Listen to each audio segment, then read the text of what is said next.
बिहार की राजनीति में एक बात हमेशा से सच रही है कि नीतीश कुमार कभी भी सियासी मैदान खाली नहीं छोड़ते।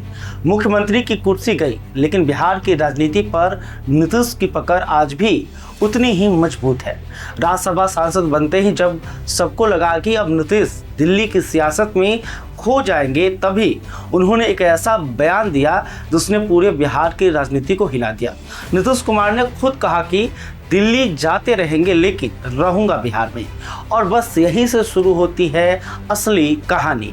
नीतीश कुमार बिहार में 20 साल से ज़्यादा सत्ता में रहे हैं। 2 दशक तक मुख्यमंत्री की कुर्सी पर काबिज रहना कोई संयोग नहीं था। यह बिहार की जातीय, सामाजिक और राजनीतिक नब्ज को पहचानने की उनकी खास काबिलियत का नतीजा था। लेकिन हाल ही में जब उन्होंने मुख्यमंत्री पद से इस्तीफा दिया और राज्यसभा सदस्य बने, तो यह सवाल उठना स्वाभाविक था कि क्या नीतीश कुमार का बिहार की राजनीति से सक्रिय अध्याय अब बंद हो गया। इसका जवाब मिला जदयू विधायक दल की उस बैठक में जो हाल ही में पटना में हुई। इस बैठक में नीतीश कुमार ने अपने विधायकों को सीधे शब्दों में कहा, अपने अपने क्षेत्र में सक्रिय रहिए और अगले विधानसभा चुनाव में 200 सीटों का लक्ष्य हासिल करिए। पार्टी विधायक अनंत सिंह ने बैठक के बाहर मीडिया को बताया कि नीतीश ने विधायकों को जमीन पर उतरने और मेहनत करने की हिदायत दी है। अब जरा इस 200 सीटों के लक्ष्य को समझिए।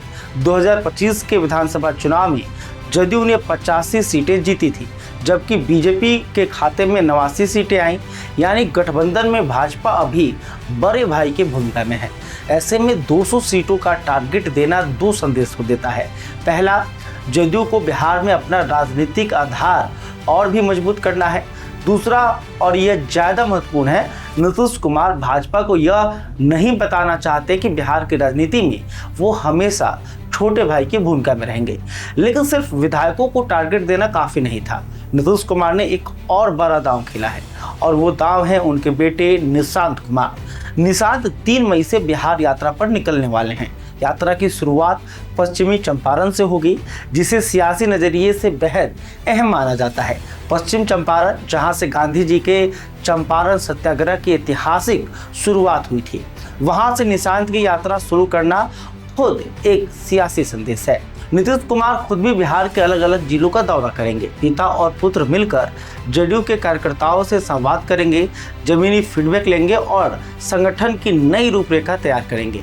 यह यात्रा महज एक जनसंपर्क अभियान नहीं है, यह निशांत कुमार को बिहार की राजनीति में धीरे धीरे लेकिन मजबूती से स्थापित करने की नीतीश कुमार की दीर्घकालिक रणनीति का हिस्सा है। नीतीश कुमार को बिहार की राजनीति में जाति के समीकरण गढ़ने का माहिर माना जाता है। 2 दशक पहले उन्होंने लालू यादव के MY यानी मुस्लिम यादव समीकरण के जवाब में लव कुश यानी कुर्मी कोयरी गठजोड़ बनाया था और लालू को सत्ता से बाहर किया था। अब मुख्यमंत्री पद छोड़ने के बाद भी उन्होंने बड़ी चतुराई से एक नया जातीय समीकरण तैयार किया है। जदयू से 2 उप मुख्यमंत्री बनाए गए हैं। एक हैं विजय कुमार चौधरी, जो भूमिहार जाति से आते हैं। दूसरे हैं विजेंद्र यादव, जो यादव समाज से हैं। और जदयू विधायक दल का नेता बनाया गया है श्रवण कुमार को, जो कुर्मी जाति से हैं और नीतीश के गृह जिले नालंदा से आते हैं। यानी एक झटके में नीतीश ने यादव, भूमिहार और कुर्मी का एक मजबूत त्रिकोणीय गठजोड़ तैयार कर दिया। इस समीकरण की सबसे चालाक बात यह है कि विजेंद्र यादव को उप मुख्यमंत्री बनाकर नीतीश ने आरजेडी के परंपरागत यादव वोट बैंक में सेंध लगाने की कोशिश की है। लालू यादव हमेशा यादव समाज को अपना एकमात्र प्रतिनिधि बताते रहे हैं, लेकिन अब जब जदयू में भी एक यादव नेता उप मुख्यमंत्री की कुर्सी पर बैठा है, तो लालू का यह दावा कमजोर पड़ता है। अब बात करते हैं उस सवाल की जो सबसे जरूरी है। मुख्यमंत्री की कुर्सी पर तो अब सम्राट चौधरी हैं, लेकिन क्या सत्ता की असली बागडोर अभी भी नीतीश कुमार के हाथ में है? जदयू विधायक दल की बैठक से एक बात साफ हो गई है। नीतीश ने विधायकों को यह भरोसा दिया है कि वो सरकार के कामकाज पर अपनी नज़र बनाए रखेंगे। यानी सम्राट चौधरी भले ही कुर्सी पर बैठे हों, लेकिन असली सियासी वजह अभी भी नीतीश कुमार के पाले में है। तो कुल मिलाकर तस्वीर यह है, नीतीश कुमार ने मुख्यमंत्री की कुर्सी जरूर छोड़ी है, लेकिन बिहार की राजनीति का रिमोट अभी भी उनके हाथ में है। एक तरफ तो वो खुद बिहार दौरे पर है, दूसरी तरफ निशांत कुमार की यात्रा से राजनीतिक उत्तराधिकारी की जमीन तैयार हो रही है। जदयू के विधायकों को 200 सीटों का लक्ष्य देकर वो यह संदेश दे रहे हैं कि भाजपा से कंधे मिलाकर चलेंगे, लेकिन उनके पीछे नहीं चलेंगे और नए जातीय समीकरण के जरिए वो आरजेडी के वोट बैंक में भी दरार डालने की कोशिश में है। बिहार की राजनीति में एक कहावत बहुत मशहूर है, जब तक नीतीश हैं बिहार की सियासत में कोई नया मोड़ हमेशा आएगा।